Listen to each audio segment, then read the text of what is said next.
Сарлаг нь өндөр ууланд уулын хяр оройгоор хэсч идээшлэх дуртай, халуун тэсвэр муутай, дэлхийд нэн тархацгүй ховордож буй амьтны нэг юм. Сарлагийг Төв Азийн өндөрлөгт оршдог Афганистан, Бутан, Монгол, Орос, Хятад, Энэтхэг, Киргиз, Тажик, Балб зэрэг орнуудын уулархаг нутгуудад голлон үржүүлдэг. Дэлхийд 14 сая орчим сарлаг байна. Монгол улс сарлагийн тоо толгоогоор Хятадын дараа 2 дугаарт орж байна. Манай улс нийт 600 мянга орчим сарлагтай бөгөөд нийт сарлагийн зөнхлөх хэсэг нь Алтай, Хангай, Хөвсгөлийн улсын савнуудгаар далайн түвшнээс 2000 м-ээс дээш уулын өндөр бүсэд идээшин дассан байдаг.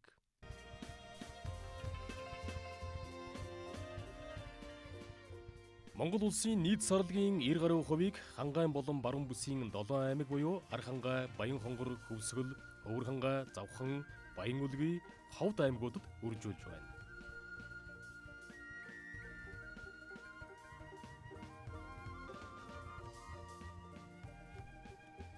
Төслөөс хийсэн сарлагийн зүсний судалгааны дүнгээс харахад хар зүс 63%, бор зүс 14%, хөх зүс 8%, цагаан цайвар зүс 7%, тарлан зүс 8%-ийг тус эзэлж байна. Сарлаг нь Монгол малын хурж идээшилдэггүй таг, тайгын бүслүүрийн байгалийн бэлчээр сайн дасан зохицож идээшилдэг учраас нам дор газрын өвс, ус тэгш бэлчээрийг бусад малд ашиглах боломж өгдөгөөрөө бэлчээрийн сэлгэлттэй, байгаль дээлтэй амьт юм. Иймд сарлагийн тоо толгойг өсгөх малчтын идэвх сонирхлыг нэмэгдүүлэхийн тулд сарлагийн амьдын ашиг шимийг нэмэгдүүлэх нь чухал юм. Сарлагийн амьдын гол ашиг шим нь хөөвөр, сүү хоёр юм. Малчт нь сарлагийн хөөврөөс олох орлогоо нэмэгдүүлэхийн тулд хөөврийг хяргаж биш, самнаж бэлтгэх, самнах хугацааг зөв тохируулах, үр бүтээл сайтай зөв самыг сонгон ашиглах зэргээр хөөврийн үнэлэмж, гарцыг нэмэгдүүлэх төдийгүй ховор чанар сайтай хөөврийг тусад нь ялган бэлтгэж илүү үнээр борлуулах боломжтой юм. Малын биеийн өсөн бүрхөвч нь бие махбодыг гадны тааламжгүй нөлөөллөөс хамгаалах, биеийн дулаан зохицуулах үүрэг гүйцэтгэдэг. Сарлагийн биеийн хийц галбир, өсөн бүрхөвч, арсны бүтэц зэрэг нь далайн түвшнээс нэлээд өндөрт чиглэг хүйтвтер буюу хүйтэн нутгаар амьдрахад нь зохицсон байна. Сарлаг урт өтгөн, саваг, сүүлтэй, ноолуур ихтэй, сахлаг үстэй, хөлс тосны гуурс, цөөнтэй, сэрэг зузаан арстай учир биеийн дулааныг гадагш алдах нь бага, хүйтэнд гой тэсвэртэй амьт юм. Сарлагийн үс ноолуур, саваг, сүүлний үс хялгас нь улирлын онцлогоос шалтгаалan чинэчлэгдэн халуун хүйтний улиралд биеийн дулааныг зохицуулж байдаг. Сарлагийн хөөвөр нь гуйцсны дараа зуны цагт их биеэр тачир хялтгансан өнгөлөг сор үстэй байх тул өсөн бүрхүүлээ нэмгэн хөнгөлсөн байдалтай харагддаг. Эрдэмтдийн судалгаагаар сарлагийн өсний гуйжилтанд тэдний нас хүйс, тарга хүч, эрүүл мэндийн байдлаас хамаарч 3-аас 6 сард явагддаг байна. Сарлагийн өсөн бүрхүүл нь гаднах байдал, дотоод бүтэц болон техникийн шин чанарын хувьд ялгаатай, ноолуур, сор үс, завсрын үс гэсэн 3 үснээс тогтно. Сарлагийн хөөврийн бэлтгэлийн чанарыг 3 зэргээр ангилдаг байна.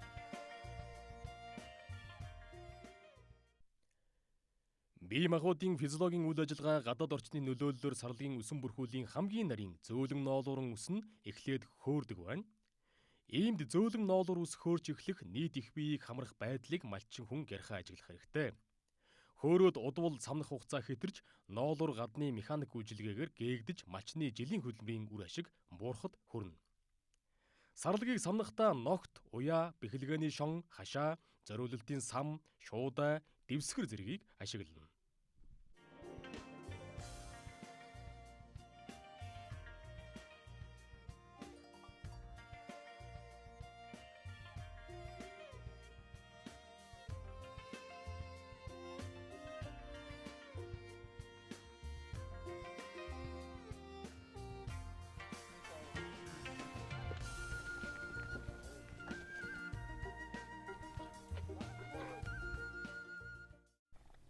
Сарлагийг самнах хугацаа нь малын тарга хүч, цаг агаарын байдлаас хамаарч цөөн хоногоор эрт орой байж болох боловч нас бий гүйцсэн том үхрийг 4-р сард багтаан самнах нь тохиромжтой. Учир нь энэ үед хялгасан сулраагүй байдаг тул ноолуурлаг хэсэг нь илүү байдаг. Харин бярууны хөөвөр орой сулардаг тул 5-р сард багтаан самнах нь тохиромжтой. Сарлагийг самнахдаа салхи багтай нөмөр газар самнавал тохиромжтой бөгөөд нас бий гүйцсэн том сарлагийг босоогоор нь бярууг тусгай дэвсгэр дээр унгаж самнана. Самнахта хүзүү, дал, бөөр, гуй, хэвлий гэсэн дараалалаар самнана. Ийхүү хөөврийг хяргаж бус самнаж бэлтгэснээр хөөврийн чанар сайжирснаар үнэлэмж нь нэмэгдэж малчны мөнгөн орлого нэмэгдэнэ. Мөн хөөврийг самнаснаар сарлагын сор үс нь биедээ үлдэж хаврын хүйтэн салхи, шамраг, нойтон цас, бороо зэрэгт ядарч сулдсан малын нэмнээ болдгоос гадна түүн дээр нойтон цас борооны дусал төдийлөн тогтдог учраас мал усгож хорогдох эрсдэл бага байдаг байна. Сарлагын хөөврийг өнгө чанараар ангилан ялгахдаа сарлагынхаа зүс насны ялгаатай байдлаар нь ялгаж самнаж уутлаж савлах нь чухал юм.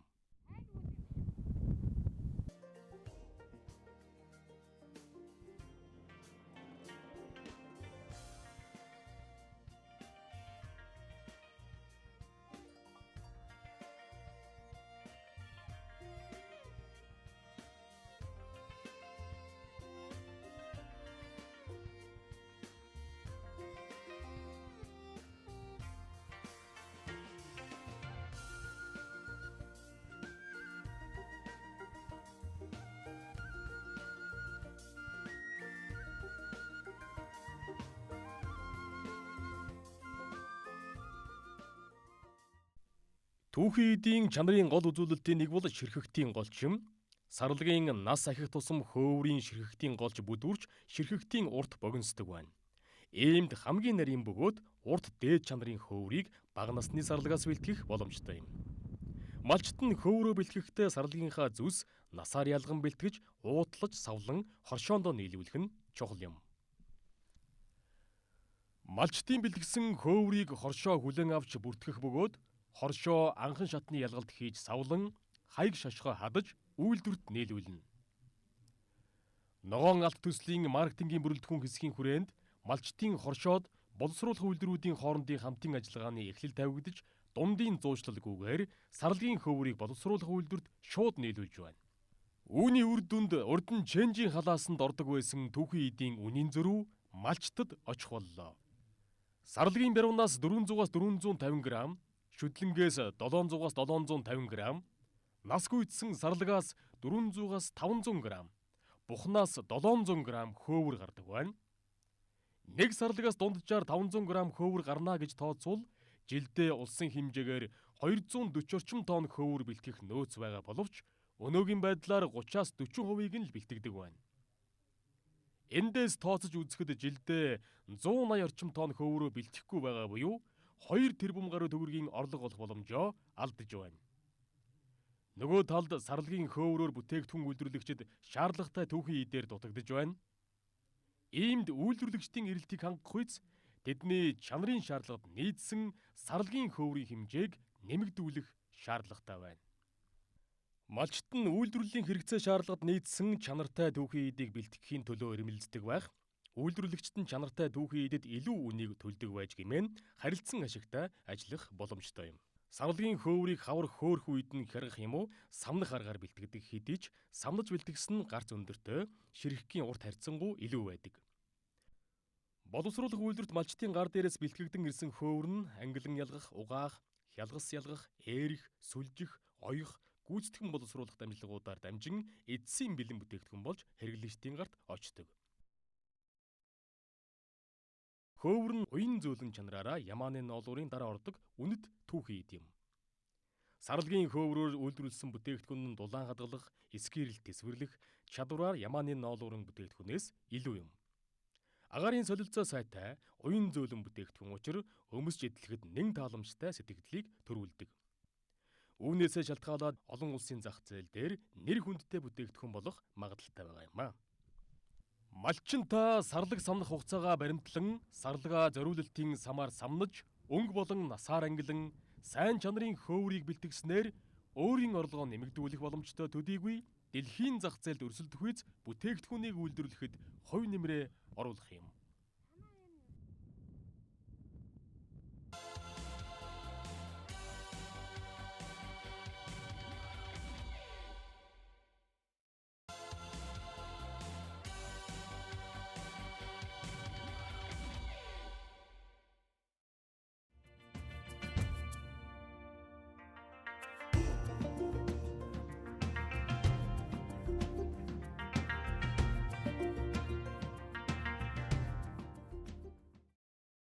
Сарлагыг Төв Азийн өндөрлөгт оршдог Афганистан, Бутан, Монгол, Орос, Хятад, Энэтхэг, Киргиз, Тажик, Балб зэрэг орнуудын уулархаг нутгуудад голлон үржүүлдэг. Дэлхийд 14 сая орчим сарлаг байна. Монгол улс сарлагын тоо толгоогоор Хятадын дараа 2 дугаарт орж байна.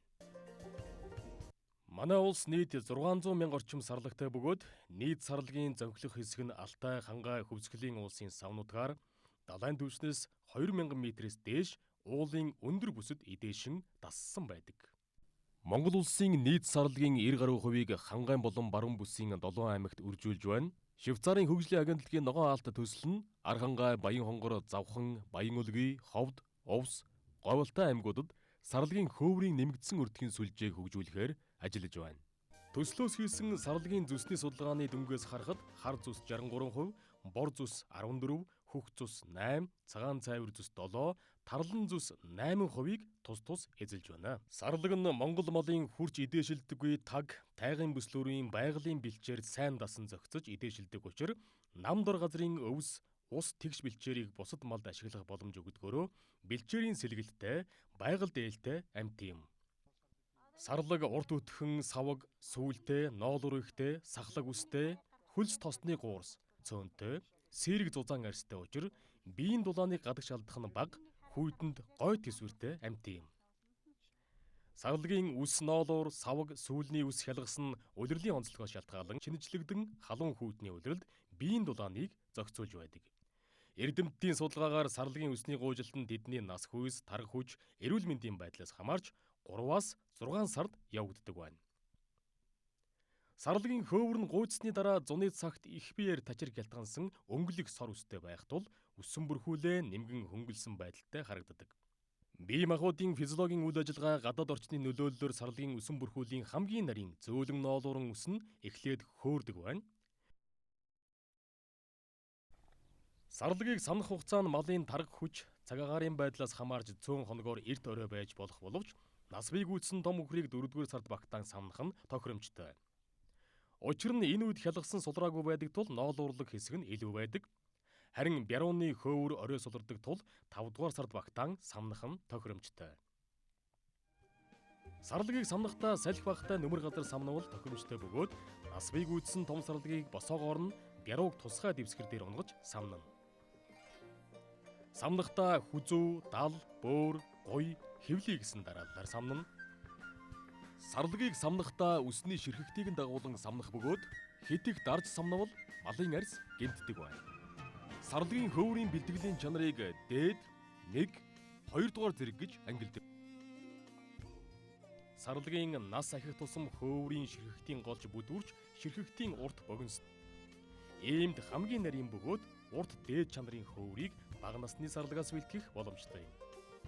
Сарлагын бяруунаас 400-аас 450 г, шүдлэнгээс 700-аас 750 г, нас гүйцсэн сарлагаас 400-аас 500 г, бухнаас 700 г хөөвөр гардаг байна. Боловсруулах үйлдвэрт малчтын гар дээрээс бэлтгэгдэн ирсэн хөөвөр нь ангилан ялгах, угаах, хялгас ялгах, эерэх, сүлжих, оёх, гүйцэтгэн боловсруулах дамжлагуудаар дамжин эдсийн бэлэн бүтээгдэхүүн болж хэрэглэгчдийн гарт очдог. Хөөвөр нь уян зөөлөн чанараараа ямааны ноолуурын дараа ордог үнэт түүхий эд юм. Сарлагын хөөврөөр үйлдвэрлэсэн бүтээгдэхүүн нь дулаан хадгалах, эскээрэлт тэсвэрлэх чадвараар ямааны ноолуурын бүтээгдэхүүнээс илүү юм. Агаарын солилцоо сайтай, уян зөөлөн бүтээгдэхүүн учир өмсч эдлэхэд нэн тааламжтай сэтгэлдлийг төрүүлдэг. Үүнээсээ шалтгаалаад олон улсын зах зээл дээр нэр хүндтэй бүтээгдэхүүн болох магадлалтай байгаа юм а.